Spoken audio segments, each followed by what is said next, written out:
Olá, meu nome é Jorge Guerra Pires. Eu sou doutor em Engenharia da Informação, focado em Bioinformática. Ultimamente, eu tenho escrito vários livros. Eu decidi dedicar parte desses livros ao conceito de divulgação científica. Então, neste podcast, você vai ver vários episódios sobre assuntos bem variados. Esses assuntos envolvem política, religião, e todos eles tentam trazer a ciência para um público geral. Meu desafio é transformar aquilo que é acadêmico em algo popular. Por isso, em um dos projetos relacionados, eu chamo de Ciência Popular, que é o nome do site que está conectado a esse podcast. E outros vários projetos como no YouTube. Então, você é convidado a compartilhar, a deixar as pessoas saberem desse projeto e que possamos alcançar um número máximo de pessoas. Então, boa experiência e bom aprendizado. E se eu te dissesse que existe um problema de matemática que pode render $1 milhão? Muita gente ia se interessar por matemática de repente. Pois é, e não é ficção. O Clay Mathematics Institute listou 7 problemas do milênio, e um deles, talvez o mais famoso, é a hipótese de Riemann. A questão é, como que a distribuição de certos números, que parece totalmente aleatória, pode ser o maior mistério não resolvido da matemática? É o paradoxo que move toda essa história, né? Exato. E para nossa análise de hoje, a gente mergulhou em trechos do livro A Música dos Primos, de Marcos do Saltói, para entender essa jornada. A missão é desvendar o que são os números primos, por que eles fascinam e frustram os matemáticos há séculos. E como essa busca por ordem no caos revelou uma espécie de música secreta, como o título do livro sugere. Isso. E a nossa discussão vai seguir uma trilha histórica, quase como uma investigação. A gente começa com os primeiros matemáticos que olhavam para os primos e só viam... bagunça. Só o caos. Isso. Daí a gente passa pelo gênio de Carl Friedrich Gauss, que foi o primeiro a ouvir um sussurro de ordem. E no fim a gente chega na visão revolucionária de Bernard Riemann, que mudou tudo. Mudou as regras do jogo. Perfeito. Então vamos começar pelo começo, com os protagonistas, os números primos. O livro os descreve como os átomos da aritmética, o que é uma imagem muito boa, né? É a melhor analogia. São números como 2, 3, 5, 7, 11, que não dá para dividir por nenhum outro número a não ser por 1 e por eles mesmos. E todos os outros números, tipo 15, são construídos a partir deles. No caso, 15 é 3 vezes 5. Até aqui parece simples. Parece. Mas é aqui que a coisa fica estranha. E francamente irritante para quem gosta de ordem. Apesar de serem os blocos de construção de tudo, eles aparecem na linha numérica sem padrão nenhum. É um caos. Total. Você tem o 2 e o 3? Um do lado do outro. Depois 5 e 7, com um número no meio. Aí 11 e 13. Mas os pulos, as lacunas entre eles, aumentam de forma imprevisível. Parece que foram jogados ao acaso. Isso enlouquece os matemáticos, né? Você tocou no ponto central do problema. Essa aleatoriedade que você descreve é o que os matemáticos chamam de forma análoga de ruído branco. Tipo o chiado de um rádio. Exatamente, o chiado de um rádio fora de estação. Não tem melodia, não tem ritmo, só estática. Saber onde estão os primeiros 99 primos não te dá, assim, nenhuma pista confiável de onde o centésimo vai estar. É essa aparente falta de regra que transformou isso no Everest da matemática. Se comunicar. Por quê? Porque é um sinal inconfundível de inteligência. Pensa bem, uma sequência longa de números primos é algo tão antinatural, tão improvável de acontecer por acaso no universo, que seria como um cartão de visitas cósmico. Olá, nós entendemos de matemática. Isso, nós estamos aqui. Nenhum processo físico que a gente conhece como a pulsação de uma estrela produziria os primos em sequência. Nossa, faz todo sentido. E a história das cigarras? Essa me deixou de queixo caído. Elas evoluíram para usar números primos como defesa. É a teoria mais aceita e é impressionante. Mostra como a matemática não é uma invenção nossa, mas uma estrutura que a própria evolução pode explorar. Como assim? As cigarras da espécie magicicada têm ciclos de vida de 13 ou 17 anos, ambos primos. Agora imagina um predador com o ciclo de 4 anos. Ele só vai encontrar a cigarra de 17 anos a cada 68 anos. 4 vezes 17. Exato. Ao ter um ciclo de vida primo, a cigarra minimiza a frequência com que encontra seus predadores. A seleção natural, de certa forma, descobriu os primos antes de nós. Isso é absolutamente genial. Que doideira. Mas ok, alienígenas, cigarras e nós. No nosso dia a dia, por que a gente deveria se importar com esse caos numérico? Bom, essa curiosidade que era abstrata, hoje, é a base da nossa sociedade digital. Sério? Muito sério.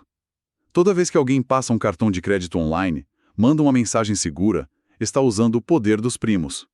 O sistema de criptografia mais comum, o RSA, é baseado num princípio simples. É muito fácil para um computador multiplicar dois primos gigantes. Ok. Mas é praticamente impossível pegar o resultado e descobrir quais eram os dois primos originais. A segurança do comércio global depende disso. Se alguém achasse um padrão aos primos, uma música, poderia teoricamente quebrar tudo isso. Uau! Então a nossa segurança digital é sustentada por um mistério. Por um caos. Exato. E por séculos ninguém encontrou padrão nenhum. Até que surge Carl Friedrich Gauss. O livro descreve ele como o príncipe dos matemáticos. Tem alguma história que capture essa genialidade dele? Essa coisa de ver o que ninguém mais via? Com certeza. A mais famosa, que o livro conta, é a da sala de aula. O professor, querendo um pouco de paz, mandou a turma somar todos os números de 1 a 100. Uma tarefa para durar a manhã inteira, imagino. Era a ideia.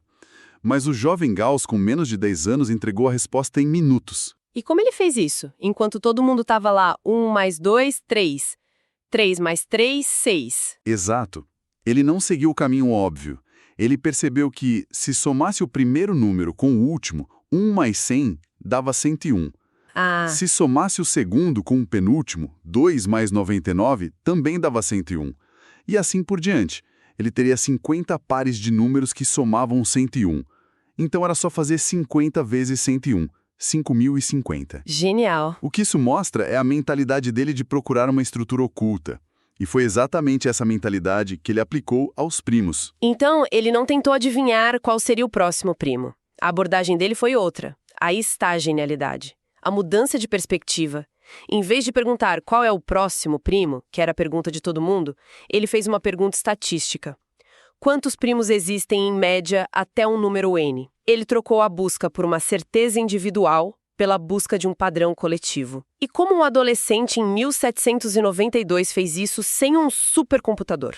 Com uma tabela de logaritmos e muita, mas muita paciência, ele começou a contar, literalmente, quantos primos existiam no primeiro milhar, no segundo, no terceiro, e notou algo fascinante. O quê? A frequência dos primos diminuía à medida que os números ficavam maiores.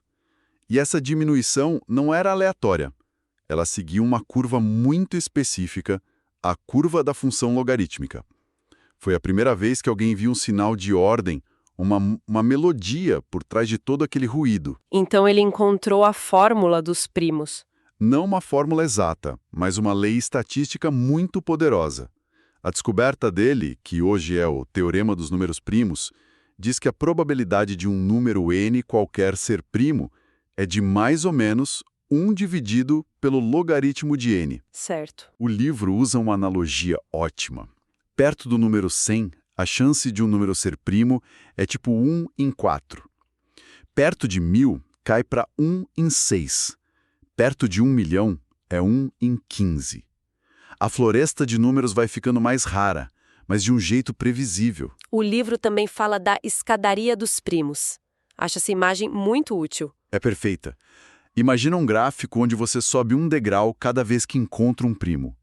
Se você olha de perto, os degraus são totalmente irregulares. Um caos. Sim, um sobe e desce sem sentido. Mas se você se afasta, como se visse o gráfico de um helicóptero, essa escadaria irregular começa a se parecer com uma curva suave, elegante. E essa curva é exatamente a prevista pela função logarítmica de Gauss. Nossa, o caos local que vira uma previsibilidade global. Exatamente. Mas se ele fez essa descoberta monumental, por que ele não publicou? Por que não ficou famoso por isso na época? Porque para o Gauss, uma observação, mesmo que com milhares de exemplos, não era uma prova. Ele era obcecado pelo rigor matemático. Ele via a tendência, ele ouvia a música à distância, mas não conseguia escrever a partitura. Ele não sabia explicar o porquê. Exato. E sem o porquê para ele, a descoberta estava incompleta. Ele deixou essa tarefa para gerações futuras. E é aí que entra Bernard Riemann, um dos alunos de Gauss. E ele leva o problema para um lugar que a maioria de nós consideraria ficção científica, o mundo dos números imaginários. Como isso é possível? Essa é a pergunta de $1 milhão, literalmente. Como algo imaginário pode ajudar a entender algo tão concreto como os primos? Primeiro, vamos desmistificar esses números. Eles surgiram para resolver uma equação simples: x² igual a -1. Nenhum número real que a gente conhece, multiplicado por si mesmo, dá um resultado negativo, né? Certo. Então os matemáticos inventaram uma solução, um novo tipo de número, e o chamaram de i, a raiz quadrada de -1. Por muito tempo foi visto como um truque, mas foi o próprio Gauss que teve a ideia genial de visualizá-los. Ele disse: e se os números não viverem só numa linha, mas num plano? Ah, um mapa de 2 dimensões. Isso, com um eixo leste-oeste para os números reais e um eixo norte-sul para os imaginários. De repente, esses números imaginários tinham um lugar. E foi nesse mapa que Riemann foi explorar os primos. Ok, então temos esse novo mapa. E qual foi a ferramenta que o Riemann usou para navegar nele? Ele usou uma ferramenta que já existia, a função zeta. Pensa nela como uma máquina. Você coloca um número e ela te devolve outro. Outro matemático, Leonhard Euler, já tinha descoberto uma conexão surpreendente entre essa função e os primos. Certo. Mas a revolucionária sacada de Riemann foi alimentar essa máquina não com números comuns, mas com os números do mapa complexo de Gauss. E o que aconteceu quando ele fez isso? Aí a mágica acontece. O livro usa a metáfora fantástica da paisagem zeta. Imagina que para cada ponto no mapa de Gauss, a função calcula um valor. Podemos pensar nesse valor como uma altitude. Ok, como um mapa de relevo. Exato. Você cria uma paisagem com montanhas e vales profundos. E Riemann estava obcecado por um tipo de lugar nessa paisagem. Os pontos onde a altitude era exatamente 0. Os pontos no nível do mar. Esses são os famosos zeros da função zeta. Ok, então temos essa paisagem imaginária com pontos no nível do mar. Qual a grande revelação? O que esses zeros nos dizem sobre os números primos que vivem aqui no nosso mundo real? Tudo. Essa é a conexão espetacular que Riemann descobriu. A localização exata de cada um desses zeros continha informação precisa sobre a distribuição dos primos. Como assim? Ele percebeu que a fórmula de Gauss era uma aproximação, era a melodia principal. Mas os pequenos erros, as variações da escadaria de primos, não eram aleatórios. Esses erros eram a harmonia, e cada zero da função zeta correspondia a uma nota dessa harmonia. Peraí, então o livro faz uma analogia com música. É como se cada um desses zeros fosse uma nota musical. Exatamente. Pense no som de um violino. A análise de Fourier nos diz que esse som pode ser decomposto numa soma de ondas simples. A nota fundamental, que dá o tom, e os harmônicos, que dão o timbre. A cor do som. Isso. Riemann mostrou que a escadaria dos primos funciona do mesmo jeito. A curva de Gauss é a nota fundamental. E cada zero da função zeta cria uma onda harmônica. Somando tudo, a fundamental, com todas as harmônicas, você não tem uma aproximação. Você reconstrói a escadaria dos primos de forma perfeita. Espere um pouco. Deixa eu ver se eu entendi. O que parece ser o ruído mais aleatório da matemática, a estática dos primos, é, na verdade, uma sinfonia perfeitamente estruturada? Sim. Composta por notas que vivem nesse mundo imaginário? É isso que a teoria dele sugere? É exatamente isso. Mas a parte mais espantosa ainda estava por vir. Ao calcular a localização dos primeiros zeros, Riemann notou algo belo e totalmente inesperado. O que ele viu? Todos os zeros que ele conseguiu encontrar não estavam espalhados pelo nível do mar. Eles pareciam estar perfeitamente alinhados sobre uma única linha reta vertical em seu mapa imaginário. Uma linha que hoje a gente chama de linha crítica. E essa observação Essa é a famosa hipótese de Riemann, a conjectura de que todos os infinitos zeros importantes estão sem exceção sobre essa mesma linha reta. Precisamente. E o significado disso é profundo. Se a hipótese for verdadeira, significa que a distribuição dos primos, que parece o mais puro caos, é na verdade governada por uma harmonia e uma ordem incríveis. É como uma orquestra afinada. Perfeito. Uma orquestra perfeitamente afinada, onde cada instrumento, cada onda, toca em perfeita harmonia para criar a música dos primos. O ruído que a gente ouve de perto é só uma ilusão criada pela sobreposição de inúmeras notas perfeitamente ordenadas. Provar a hipótese seria revelar a estrutura fundamental por trás dos próprios números. Que jornada! É impressionante. Começamos com números que pareciam jogados ao acaso, a definição de caos. Vimos como Gauss encontrou um padrão estatístico, uma melodia aproximada. E, finalmente, Riemann nos leva a um mundo imaginário onde pontos alinhados numa linha mágica. Os zeros. Os zeros agem como as notas de uma orquestra que, juntas, compõem a melodia exata e perfeita dos números primos. O maior mistério da matemática se transforma numa orquestra oculta. E o mais fascinante é como o trabalho de Riemann conecta mundos que pareciam totalmente separados. A aritmética dos primos, a análise de funções, a geometria de uma paisagem imaginária. E isso nos deixa com uma reflexão final, né? Um pensamento para levar. Qual seria?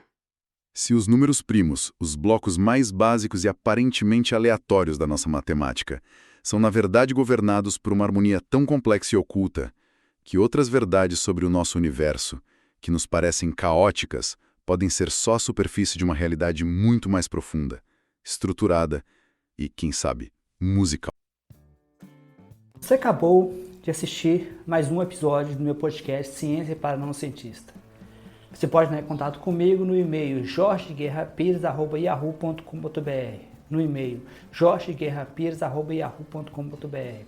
É bom sempre lembrar que eu tenho vários livros na Amazon, no Google Books. Esses livros estão em formatos bem variados, como formato impresso, e-book, Kindle, audiolivros. Então, você tem toda uma gama de escolha.